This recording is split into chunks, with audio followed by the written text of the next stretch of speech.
Welcome your host, Caddy Frink, as she leads discussions about substance use disorder and the journey to recovery. You're listening to Redefining Recovery, a recovery revolution.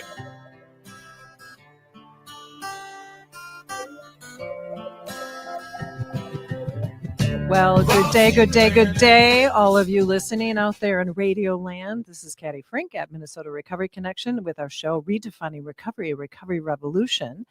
I have got a brand new guest I barely know sitting in front of me. His name is Josuhua Fuss, and I'm going to welcome him, let him speak with his voice. Say hello to the people. Hello, everybody. Okay. Oh, yeah. Listen to that nice radio voice. I love it. That's like serious going on there. So as you all know, here on Redefining Recovery, Recovery Revolution, we'd like to open up with a question, and then Joshua will ask me the same question. So I'm going to ask Joshua, what is right with you today, my friend? You know, driving over here, I've been working really hard. Yeah, you have. Yeah. And sometimes I get lost in, giving myself grace, and I kind of like worry and get concerned and everything like that. Driving over here to actually come meet with you, I realized the steps that we've taken. And so I think being here has given me a little bit more of a confidence in the things that I've done. Not only me, but my organization and the other two founders that have put in the work to put this. And what is the name of your organization, my friend? Just Hope. Wow, that sounds great. Now ask me, what's right with me? What's right with you? So what's right with me today is that I get to be in front of a brand new person who I sort of kind of a little bit know, because when we make these connections with our communities, it makes me grateful. But what I'm grateful today is that the weather is beautiful. Absolutely. And that every day I am grateful that I get to be in recovery. I'll recant a conversation I had with somebody just a while ago about how grateful I'm in the space that I am, that I just get to be present for other people. I have no preconception. I'm sure you don't either at your organization. Just like show up. Yep. What do you need? How do you want to do that?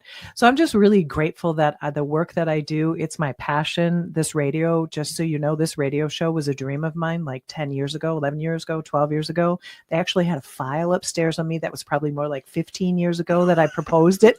I know. Great. Yeah, it was like one of those things. So in being able to do this and bringing recovery out to like a broader audience, so to speak. So with that being said, I want to thank you to all of our listeners. We have some foundations that have been really the beginning folks. We've sunsetted some of these donations, some of these funders that we've had, Amy Butler Foundation, Patrick and Amy Butler Foundation, and the Otto Bremer, and the Sauer Family Foundation, the Hardenberg Foundation. And then there are other contributors that have come to us. But we did a reach out to the community for support, and we really have been getting some recognition about the importance of this show. So I just want to say thank you to those. And you listeners out there, we can't do this without you. So it is super, super important. So Joshua, before we take a break, we've got like about 5 minutes. Give us a snapshot of who you are and what is your recovery journey. And then we're going to talk more about your organization and where it all sort of came to be. So tell us a little bit about you. So I am a person who's in long-term recovery.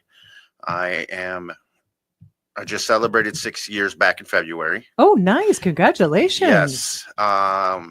And I'm coming up on 6 years free from incarceration. Nice. The recovery was a big thing, but me not being incarcerated is a lot bigger for me. Yeah. I have been going in and out of incarceration and involved with the justice system since the age of 12. Wow. Where I started on truancy, and then it snowballed into drug court as a youth, and then EJJ, and then probation. What's EJJ for the rest of us? Extended juvenile jurisdiction. Okay, thank you. And so you just educated me on a little bit of stuff. So I was doing things that they felt like they wanted to kind of extend it out to keep tabs on me. Yeah, kind of like keep a little finger on your shoulder right there. Yeah. So I was a frequent flyer with the justice system. I had a 2-week period when I turned 18 that I was free, and within those 2 weeks, I racked up 4 minor consumptions, and an assault on a police officer. I had thrown in. I thought I was funny and throwing an alcohol bottle at a cop car. Well, it probably wasn't your best idea at that moment. Not at all. That 2 weeks was, it just kind of, it got eaten up real fast. And so they put me on adult probation. And from that moment, I had been on adult probation or parole. I have given 10 years of incarceration to the DOC. And so I come from a family where it's a generational cycle of going in and out of prison. My father had gone to prison. My uncles had gone to prison. And, so it was, I had started to believe that it was in my DNA and my destiny just to either die from using drugs or be in prison for the rest of my life. Isn't it interesting? It's so interesting that you say that, because when you have a family system that is the only thing like you said, it sort of becomes like this learned behavior, right? Yep. And it's evident as you're sitting in front of me, 6 years without a whole lot of different stuff going on. Doesn't have to be, but it is an intention to break that cycle, isn't it? It is. And that was normal, right? And so anybody who was like holding a job and doing anything outside of that bubble that I grew up in, like that wasn't normal. So me doing what I was doing was normal. It was just the hand I was dealt. It's the way that we operated. When I went to prison, it was like earning stripes. Wow. And so, fast forward to 2019. So February 11th, I got picked up, 2019. So February 12th is my clean date. Okay. And, through a series of different freak events. Okay. Well, we like freak events, or we don't like freak events, whatever that looks like. Yeah. So through a series of freak events, my court date kept getting pushed out and pushed out and pushed out. At the time, I had 7 felony convictions. I was a guaranteed prison commit. They don't give anybody a chance to go home with that many points. And so they kept getting pushed out. And then September 5th, my birthday. Oh, wow. I walked around the corner into booking, and my father was being booked in. Oh.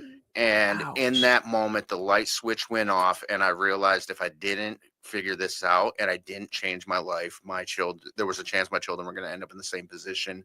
And from that moment, I dedicated myself to changing what I was doing in order, not only for myself, but for the sake of my children. They needed to see that there was a better way. Wow. Yes. Wow. I can't even imagine. There you are going in to give yourself to the DOC, and there's your father. That would have to be a moment that it changed your life. It did. I was going to use a bad word. I was going to just say things that aren't appropriate. That's just a lot. That's a lot. Well, congratulations on that day being the importance of that day. Wow.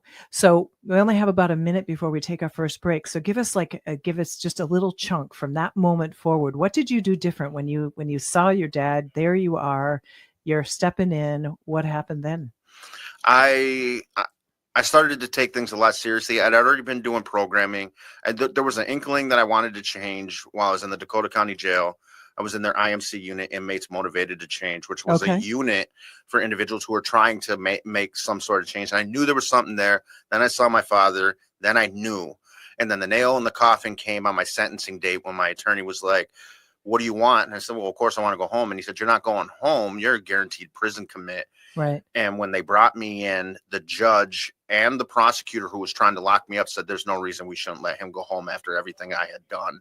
And so for me, that was a God moment where it was like, hey, you've done real things. Now's your chance to actually put everything you learned into effect. And that's what I did. Within a month that I had gotten out, I was in treatment.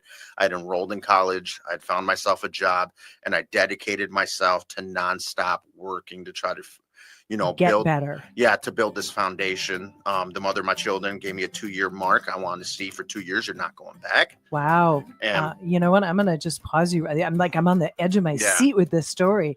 We're going to take our first break. Thank you for listening to Redefining Recovery, Recovery Revolution. We have Joshua Fuss, and he's with Just Hope. And come back and listen to more of this intriguing story and the magic that he does for the community.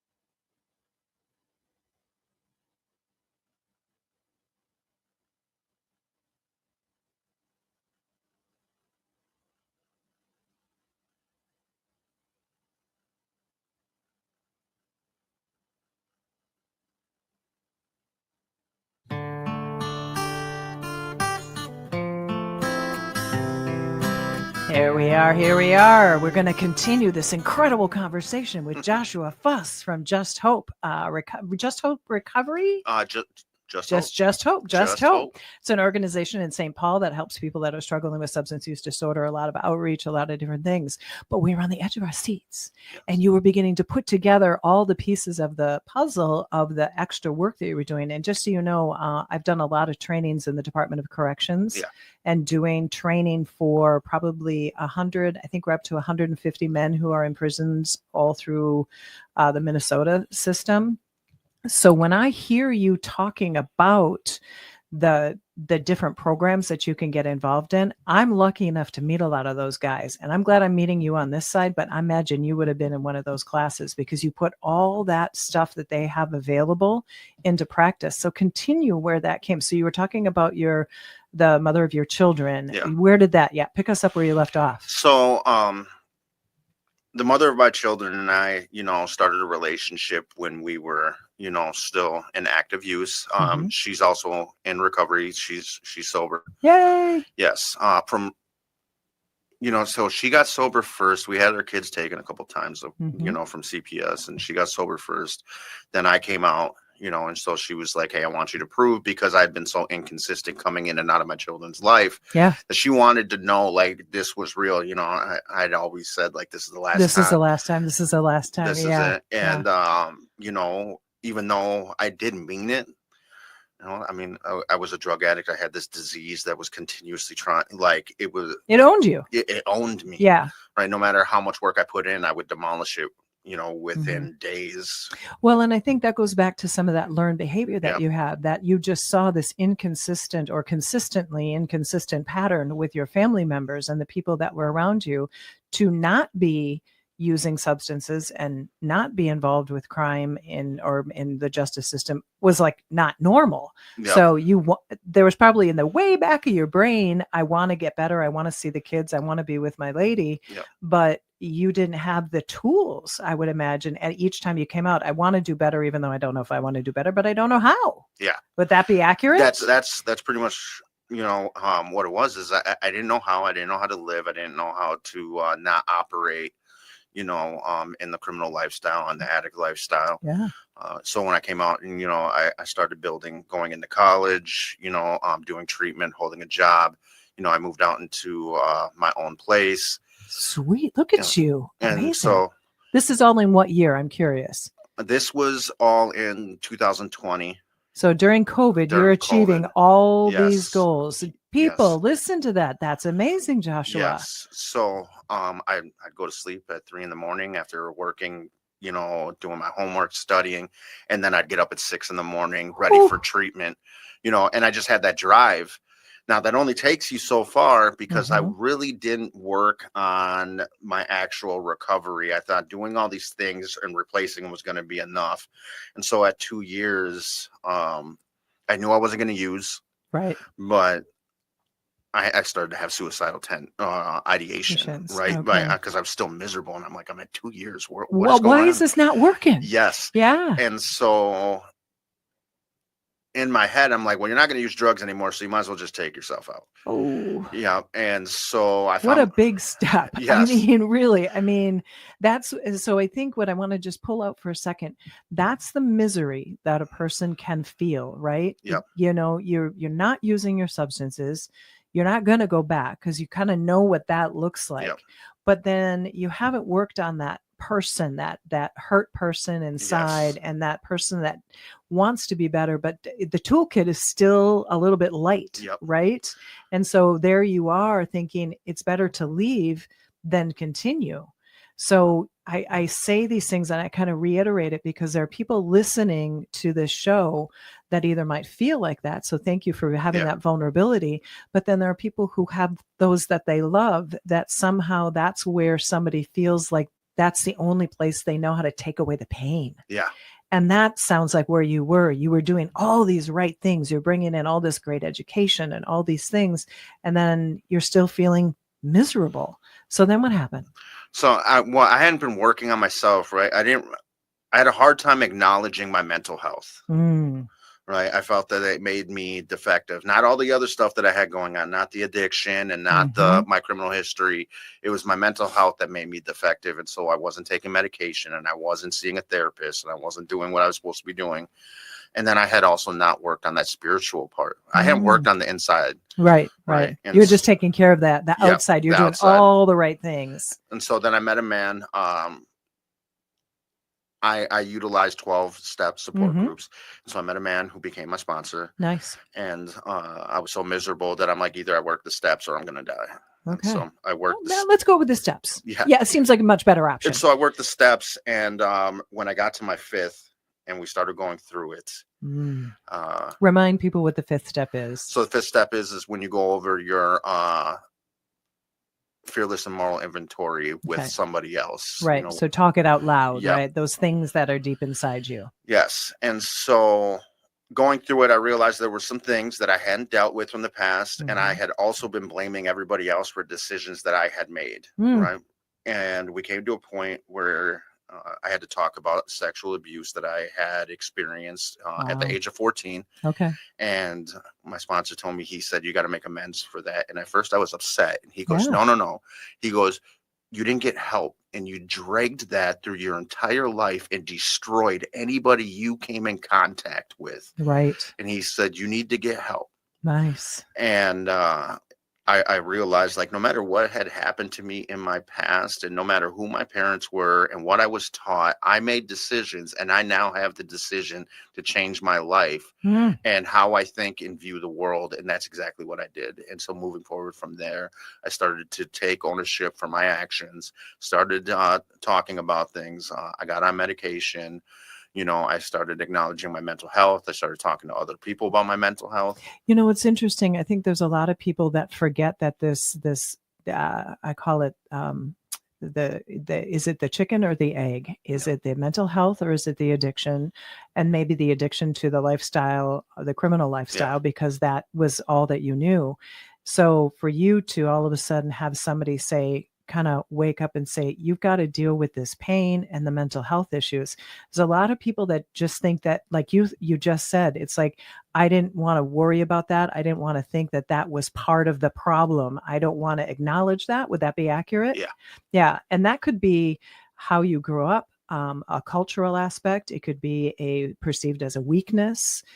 And then when somebody finally says to you, you know what, you had this terrible experience as a young man, that is going to have an incredible outcome and a reaction to not dealing with it. So congratulations on you. But I think it's so important for a man particularly to say, hey, mental health it's okay to acknowledge, because it's something, it's there. It saved my life. Yeah. Like realizing it. And what's funny is, once in a while, I try to make the decision to go off my medication because I'm like, I got this and everything. And I remember one time I did it, and my wife was like, you're off your meds, aren't you? And I'm like, oh, I guess I'm not.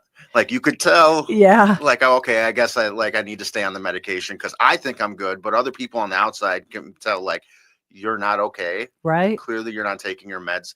Take your meds. Right. And it's one of those things where it's that battle that happens where you feel better. You feel like you've got it all going on. Yeah. I have a couple of people in my life that have been on the wrong medications too. Yeah. A medication that doesn't work well. And I'm very quick to always say, let's try something else before you just go off, because we need to transition many times, because not every medication works for everybody. Yeah. So continue, please.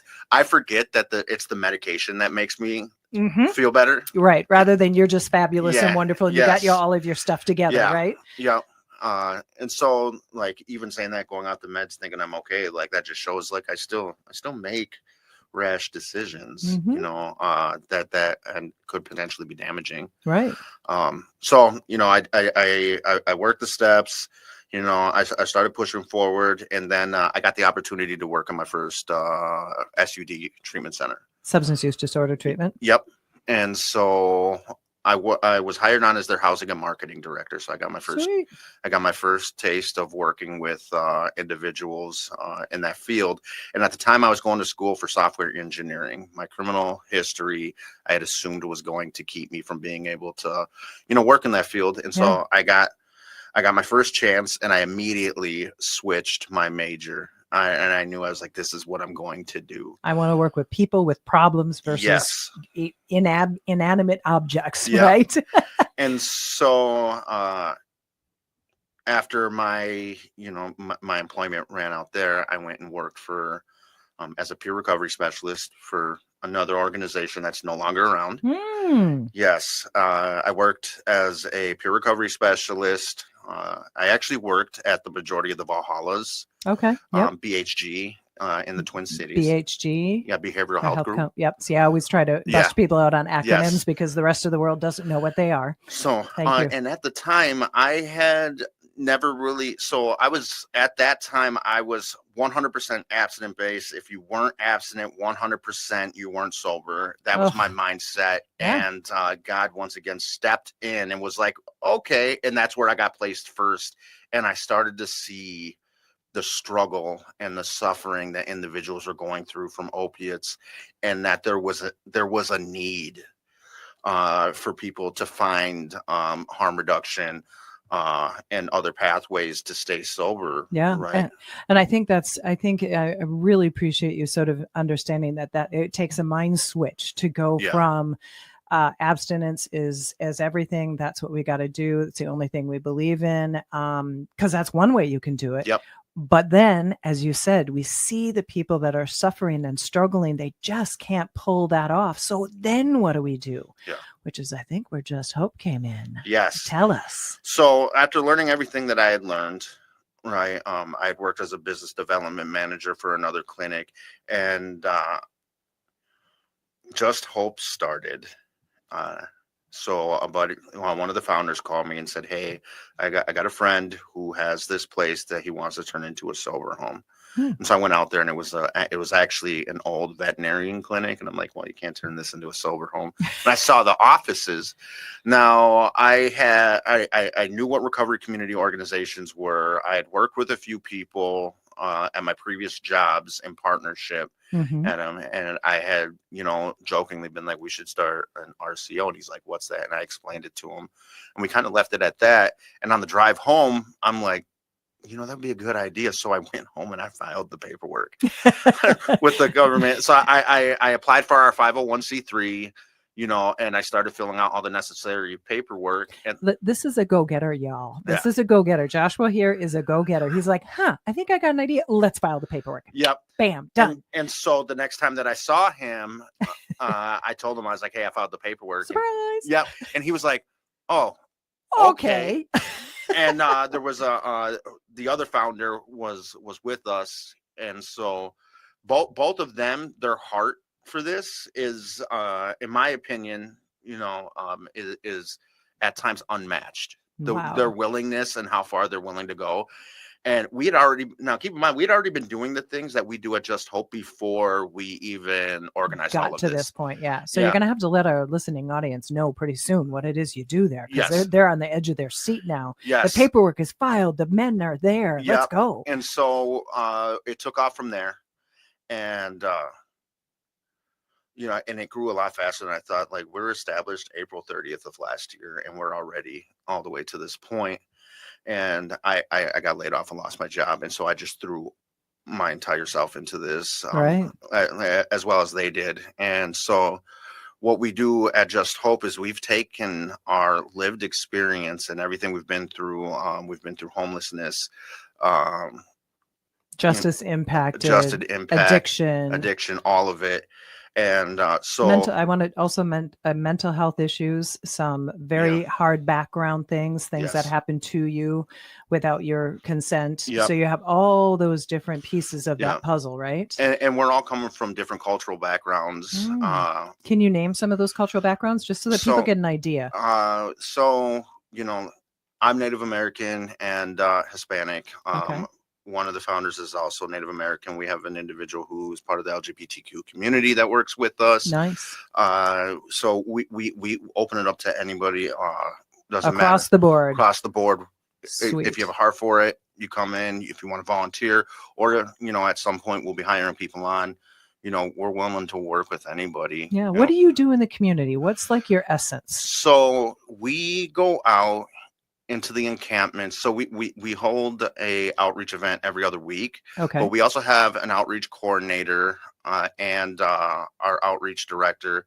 Our outreach coordinator goes out daily. Okay. Right. He'll show up at the office, pick up water, pick up clothes, pick up naloxone, any test strips, anything like that. If we have food, and he brings it with him, and he'll bring it to certain encampments, and then he'll just drive around, sometimes around the Dale University area, where you see people flying signs, and there's a huge, there's Flying signs. Is that the sign holders? sign holders. Flying signs. I've not heard that term, so good to know. Flying Yes. signs. Okay. And so he'll bring the supplies to them. Nice. It doesn't have to be a group or an encampment. It could be a single individual. If he sees them, he'll drop some supplies off with them.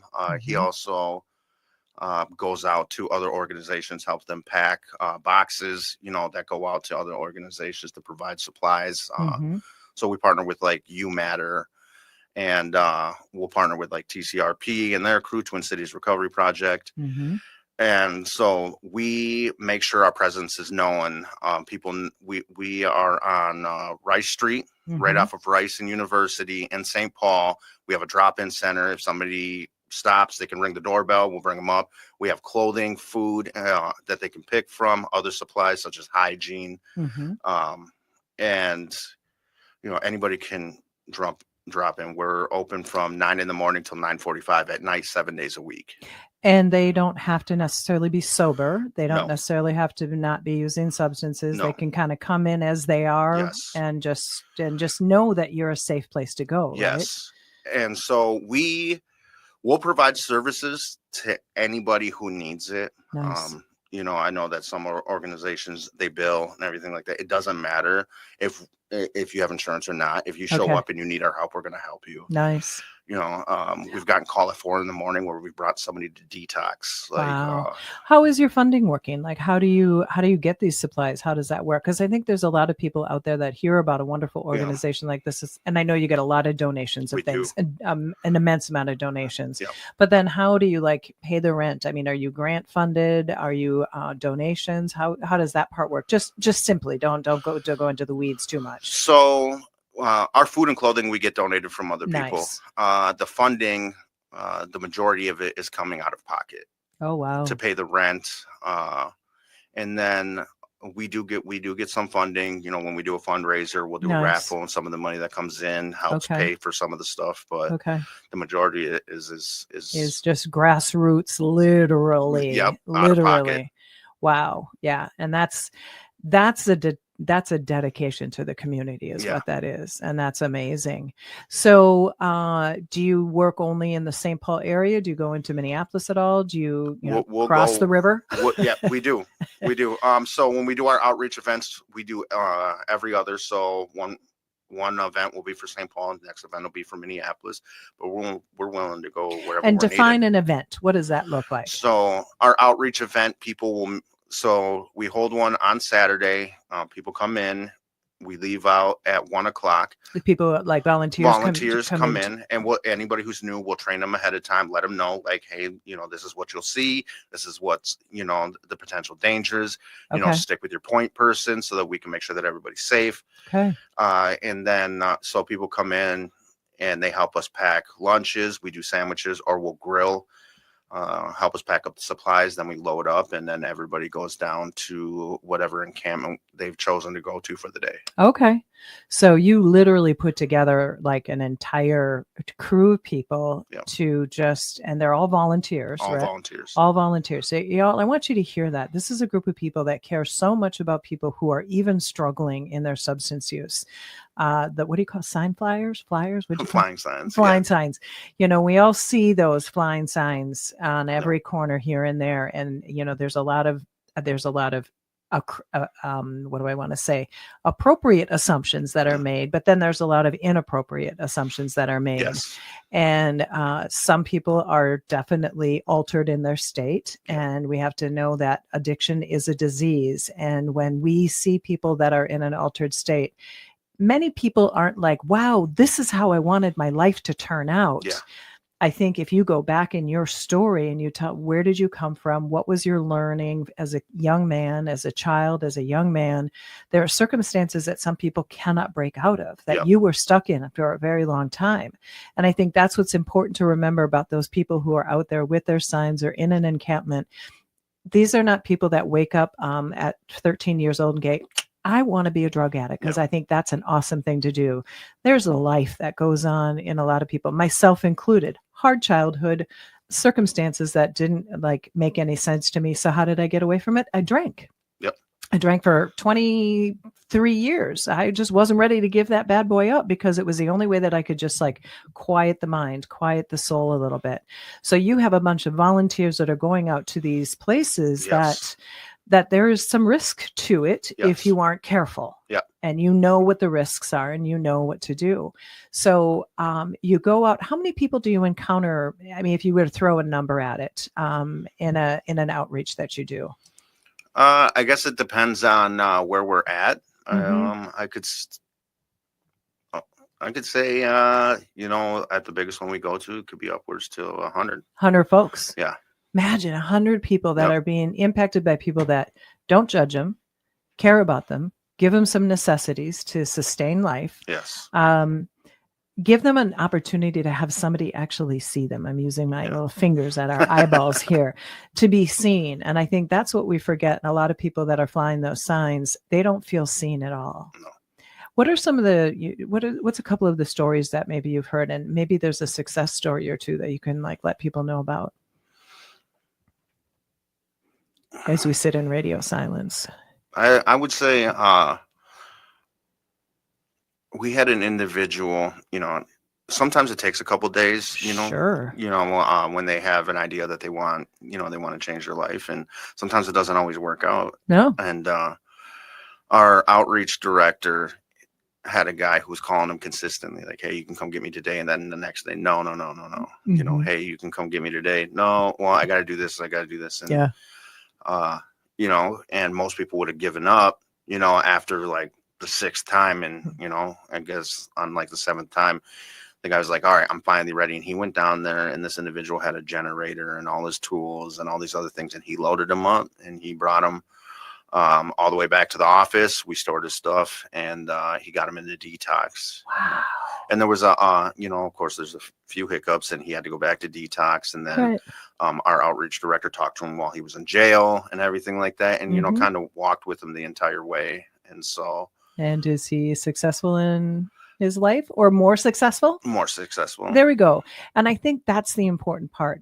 You just nailed it, Joshua. And that is, when we meet people, they're not necessarily ready to roll on day one, Right. or meeting number 1 or 2 or Yeah. 3 or 5 or 6 or 7 or 8.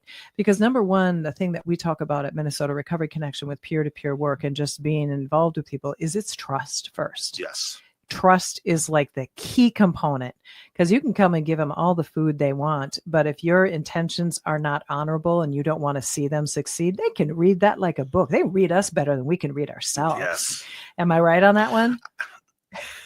So I had somebody ask me the other day, aren't you guys just enabling them by continuously going down there? And the trust part is exactly what it is. And I explained to them, these individuals have had, there are hundreds of organizations that have probably tried to talk to them. Right. And then with everything that's going on, you know, with different organizations not really doing what they're supposed to be doing to help the community, they've lost trust. Mhm. Right. And so us continuing to go down there and show face and showing that we're not stopping and we're not giving up Mhm. is showing that we are consistent and that they can trust that we're going to show up when we say we're going to show up. Right. And at some point there might be that one individual who's like, you know what? Let me get the resources and the help that you've been trying to give me this entire time. Yeah. That Right. day comes. Yep. Yeah. Because like you said, they know. They know. Right. They can read Yes. BS, we'll call it, and insincerity, and I'm just doing what I'm supposed to do to help those people. Yeah. And that's, you know, there are people. These Yep. are our people. We may look different, we might sound different. We're about ready to take another break. Joshua, wow, you're doing amazing work. This is just awesome. So thank you for listening to Redefining Recovery, Recovery Revolution here on AM 950, the Progressive Radio Station, brought to you by Minnesota Recovery Connection. My name is Caddy Frink. I am your host. When we come back from break, we're going to just delve in a little bit more. Okay. Thank you for listening. And this house needs love in it, 'cause without it there's no home. And there's one thing that I've learned through this year of being.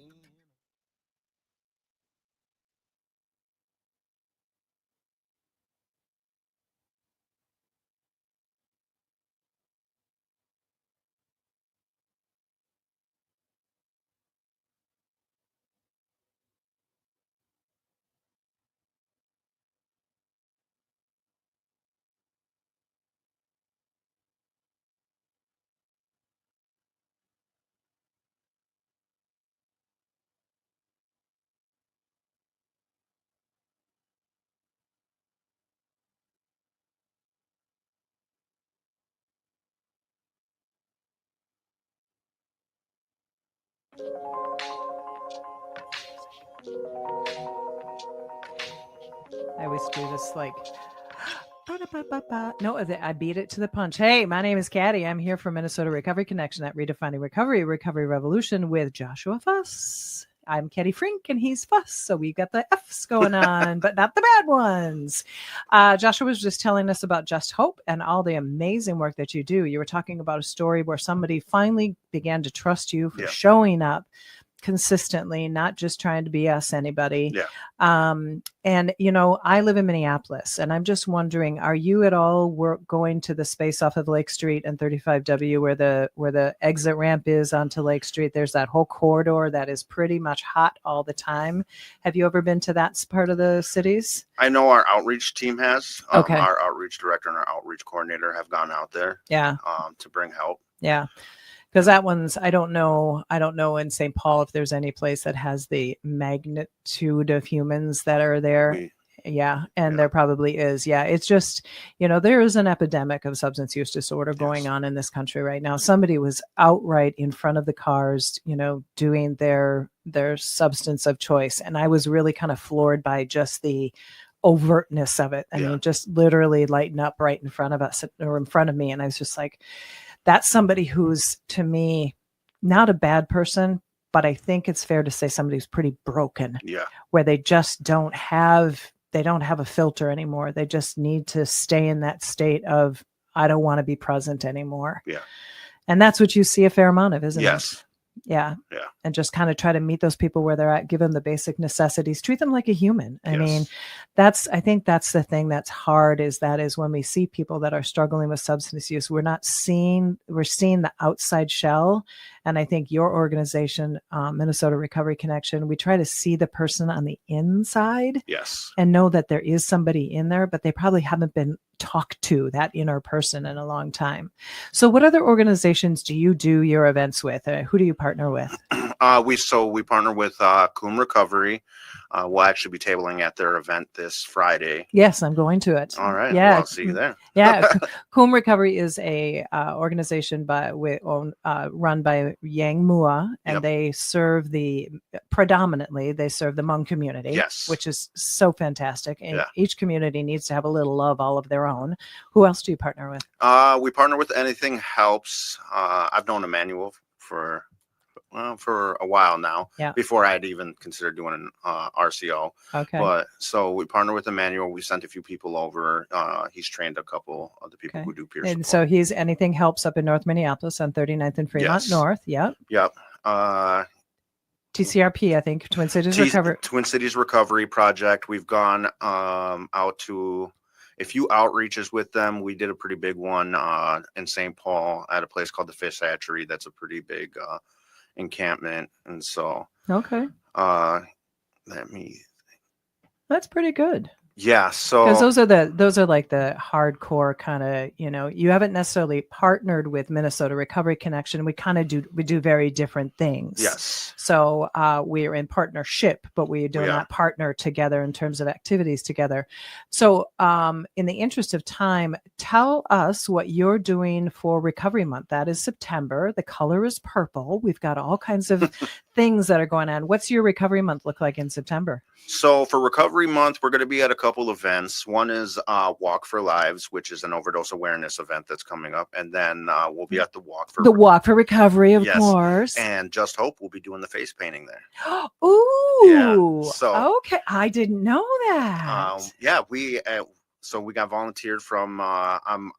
I'm close friends with the guys over at Amethyst. Okay, so Yes, Ben and- Afqueck. Yes. Yes. And so Derek messaged me and he was like, "Hey, is it okay if I volunteer you to do face painting?" And I'm like, "Absolutely." Nice. Okay, Yeah. good to know that. Yeah. And so we'll be at the Walk for Recovery. Sweet. So we'll be participating in those events, and then Nice. of course, doing our outreach, encouraging other Yeah. people. We also hold a few support groups. We're hoping to bring more people in at our Okay. organization. Do you do support groups at your office? Yes. Is that what you do them? And are they all recovery meetings, or what do you So Thursday nights, which is tonight, tonight? at 7 p.m. at 550 Rice Street in St. Paul. We have a recovery support group. It's for any type of recovery, all pathways, Nice. not 12-step or anything. Okay. Sweet. And then we have a reentry support group for individuals who are coming out of incarceration that need help getting resources. When is that one? On Wednesdays at 7 p.m. Nice. Yes. And so, Yeah, meeting that community, having an invested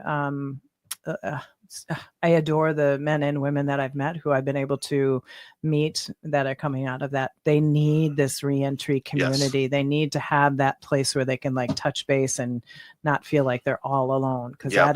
that is a bugaboo. yes. So I'm going to just talk about a little bit of Minnesota Recovery Connections. We have the Walk for Recovery, as Yeah. you mentioned. That is on September 13th from 10 to 3 at the state capitol. We'd love you all to show up, allies and people in recovery, people that just want to be around. We've got like 9 food trucks. We've got face painting. Thank you very much. We've got a bounce house. We've got music. We've got a DJ and about 3 different bands. We've got a salsa band and 2 other bands that are playing. We'll have our huge photograph that we take of the recovery community and everybody there on the stairs of the state capitol. We have our pet zone, so we'll have some critters that are there to support us. Ben Afquack. Ben Afquack will be there with the man with the duck. It's so funny. Then we also have our Twins game, which takes place on September 16th. It's the Twins versus the Yankees, so it should be a good game. I know, look at those eyes. Yeah, it should be a good game. Make sure you get a ticket. We'll have them for sale at the Walk for Recovery. So anybody, they can go onto our website and buy them, but they can also buy the actual live paper ticket at the Walk for Recovery for anybody who's interested. So that takes place, I think the game is at 6:40 on the 16th of September. And then we have our gratitude breakfast, which is at the end of the month. And if I could remember the date, I think it's the last day of the month of September. And that's something that we do with Augsburg College, because they have a big sober community within their college, which is really great. So, and all of the organizations around the state of Minnesota that are involved in the recovery communities have events going on in September. And this is a great, I was just talking to Celie Dudley. Many people have heard me mention her name about 1,000 times, from Recovery Alliance Duluth. They have their event on the weekend after ours. I believe it's the 20th or the 21st up in Duluth. They're going to be having an event. So all these recovery community organizations and treatment organizations all participate. Even some of the DOCs. Do you know that they do walks in the DOC sometimes? I did not. Yeah, they will do. Like, I know Faribault has done it, Faribault Prison down in Faribault. And I believe Moose Lake has done a walk that they do for Recovery Month, because there's a lot of people participating in recovery in those communities, as you well know. Yeah. So these are great places for people who are in recovery, people who love people who are looking for recovery, that have achieved that. We also honor people who have lost individuals to their substance use disorder. Yeah. Because that's a reality, sadly.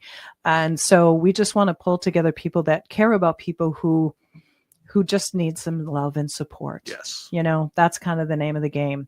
So Joshua, what's a parting word you have for people that are listening to this show? Mhm. He's flummoxed. I am.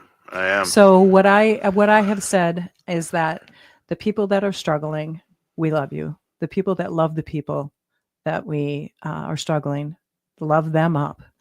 I think love is the cure-all, care is the cure-all, and don't try to push anybody in any direction. What would you add to that?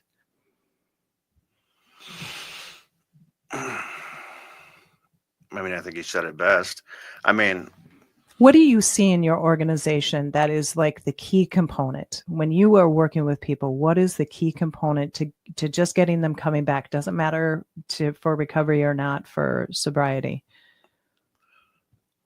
just showing up and being present. And Mhm. so we all share the same sentiment across our organization, and that's our job, is to save your life. There you go. And we're going to do whatever we need to do to make that happen. Right. And so there was people in our lives that took the opportunity to see something in us and extend their hand out, and we do the same thing. Nice. That's what we're here for. Saving people's lives. Yes. Let's do a knuckle bunch on that one. That was beautiful. Well, thank you for listening to Redefining Recovery Revolution. Say goodbye, Joshua. Goodbye, everybody. Hey, I love that voice. It's a nice voice. Please have a wonderful day. Thank you to all the listeners. Thank you to those who have donated to Minnesota Recovery Connection for Redefining Recovery Revolution. You are all amazing. You're all wonderful. I appreciate every single person and those who are caring for the people that can't care for themselves. Thank you.